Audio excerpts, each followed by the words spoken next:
Siku kama ya leo nimeitamani siku nyingi sana.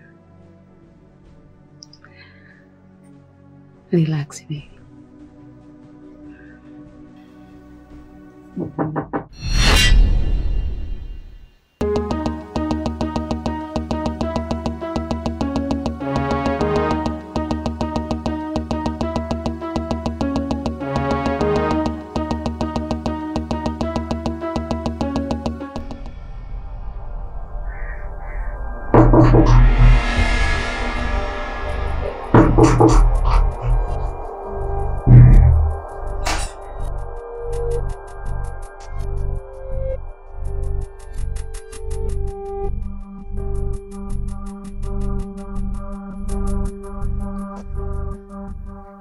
Mama, nilikuwa nje. Nikasikia kama simu yako inaita. Sasa nikaja kuhakikisha kama utakuwepo ndani. Toka lini simu yangu ikakuhusu?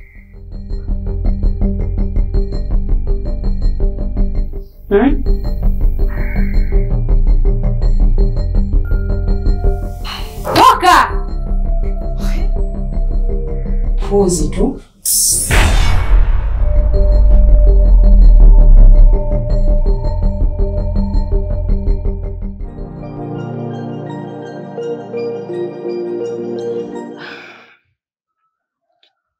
Baby.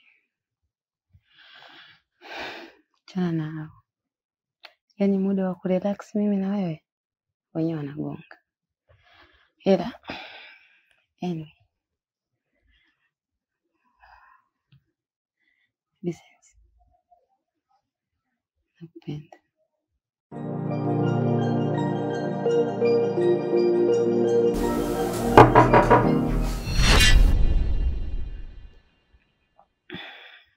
Relax. Ni huyo mjinga Fedha, hamna mwingine.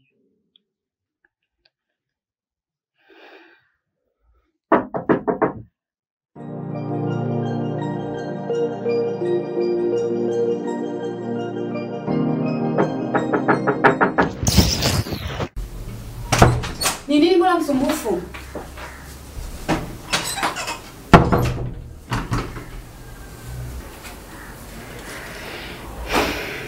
Mr. Vicky. Mambo. Sorry mama. Nilikuwa najaribu tu kukukumbusha kuhusu muda wa kikao. Sasa hivi ni saa 5 na kikao ulisema ni saa 4.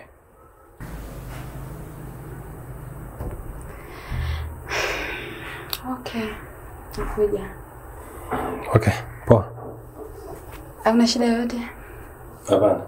Asante.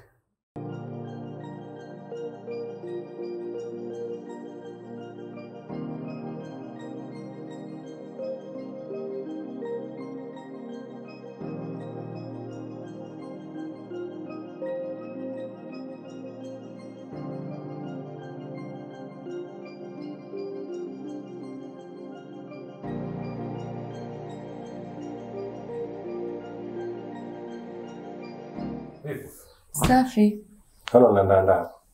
Nilikuwa najaribu kumwangalia Vincent, lakini naona kama simuoni muda. Kwa upande wote mimi sijamuona. Labda ungemwangalia juu. Acha nicheki. Ila nawe ujiandae. Kumbuka na kikao. Sawa.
Hichi kikao akikuhusu.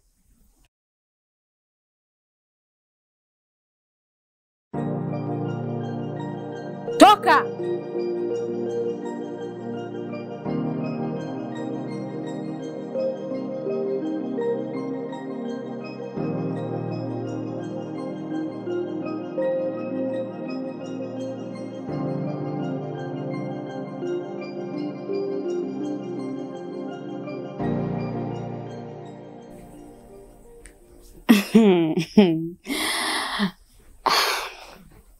Mzoe tu Fiza, ndivyo alivyo hivyo hivyo. Akiona wageni, lazima ajakae pale, haswa wakiwa wa kiume. Mzoe anajikalisha hapo. Nilimwita mimi ajakae hapa.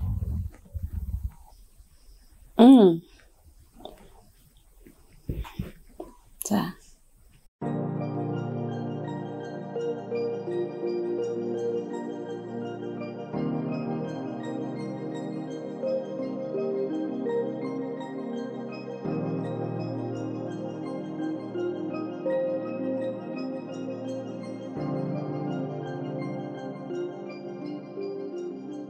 Vitabu vingi vikubwa duniani vinamwelezea mwanamke jasiri, mwenye busara. Mwanamke aliyepewa hekima ya kuilea familia yake. Siku zote stara inaanzia kwenye kauli, mavazi na kadhalika. Sasa sijui mama yetu kipenzi umechagua upande upi?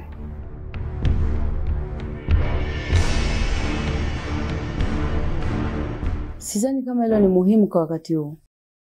Ni vyema tuingie kwenye leo. Tarehe 1 mwezi wa 12, muda saa 5 usiku, kabla ya kufariki marehemu, alinipigia simu. Aliniomba sana tuzungumze. Lakini ghafla simu ilikata na sikumpata tena. Mpaka asubuhi ya tarehe 2 ya mwezi wa 12 ilipoingia simu yako kuniambia baba amefariki. Sasa nataka kujua kama kuna chochote unachokifahamu kwenye yale aliyotaka kuniambia.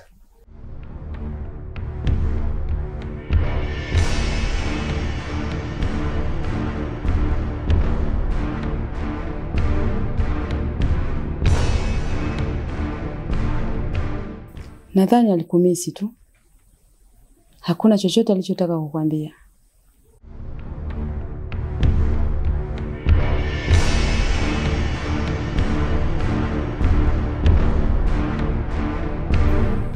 Na kama kuna alichotaka kukwambia, mimi sikijui. Ulisema siku za mwisho alisumbuliwa sana na TB. Lakini nilionana na dokta na aliniambia kwamba alipona mwezi mmoja kabla ya kifo chake.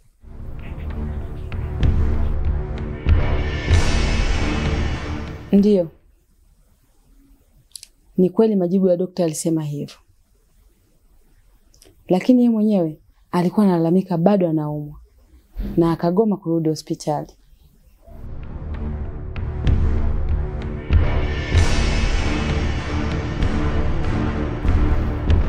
Mtu anapoumwa hupoteza hamu ya kula. Lakini haimaanishi kwamba tutamwacha afe na njaa. Ila tutambembeleza ili hali apate nguvu. Sasa inakuwaje mtu anakulalamikia kuwa anaumwa, unashindwa kumpeleka hospitali eti kwa sababu tu yeye amekataa?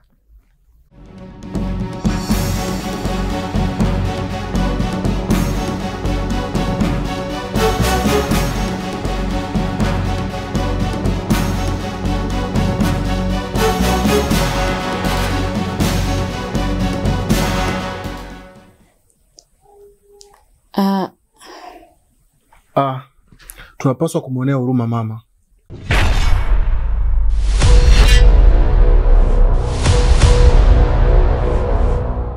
Hasa kwa kipindi hichi ambacho yuko mpweke. Na hayo maswali unaomuuliza yatazidi kumtonesha vidonda vyake.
We mama we.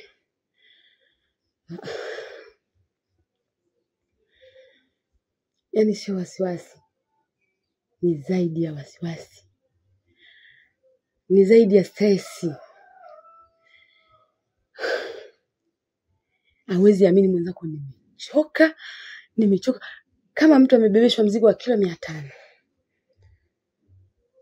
Wewe. Sijui nianzie wapi.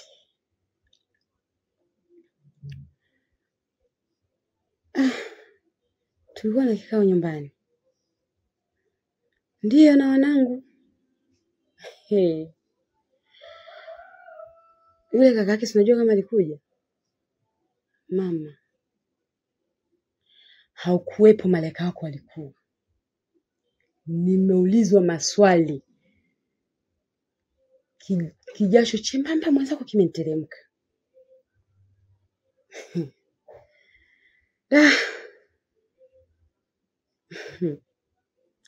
Najiokoaje sasa? Ni malaika wa heri tu alimuingia mdogo wake. Ndio akamzibiza mdomo kaka yake. Ila nilikuwa nimenaswa kwenye mtego. Mwenyewe siweza hata kujinasua. Shoga yangu, nisikufiche mchezo mimi unanitia uoga. Wewe. Sinti, mbona una roho ngumu hivyo?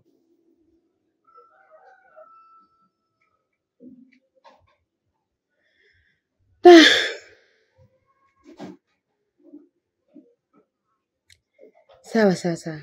Acha niangalie. Poa, nitakurudia.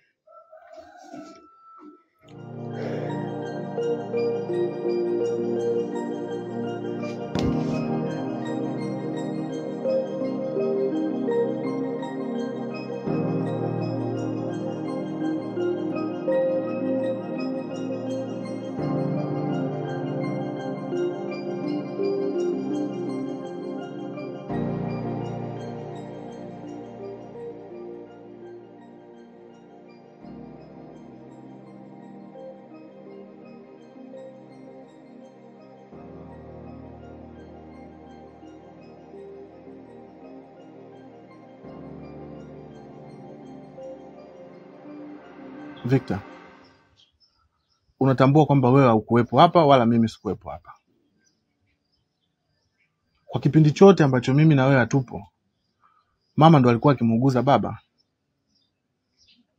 Sasa sijui ni kwa nini ulikuwa ukimuongelesha maneno mabaya vile kwenye kikao. Yaani kiukweli maneno yako yalikuwa yanaonyesha kabisa pengine labda una chuki na mama. Maneno yako yalikuwa ni makali sana. Na kwa hali alionao mama kwa sasa hivi, hakustahili kuambiwa maneno yale. Kwa kiukweli Victor, sikupendezwa na maneno yako na sijapenda kabisa. Sijapenda.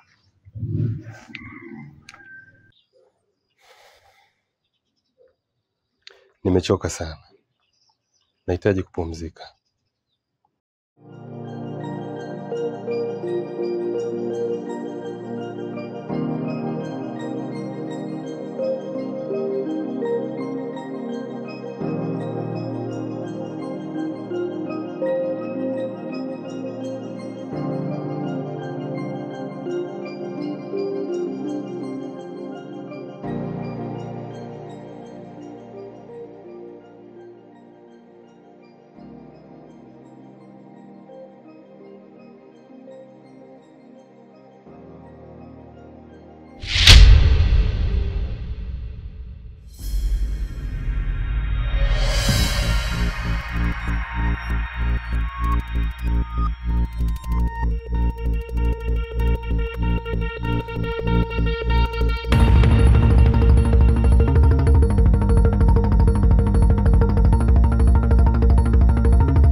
Mbali na familia yangu ya humu ndani hayakuhusu angalia kazi yako.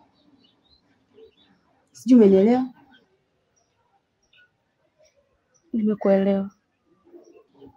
Na kama hutaki kubadilika, basi jua siku zako za kufa zinahesabika.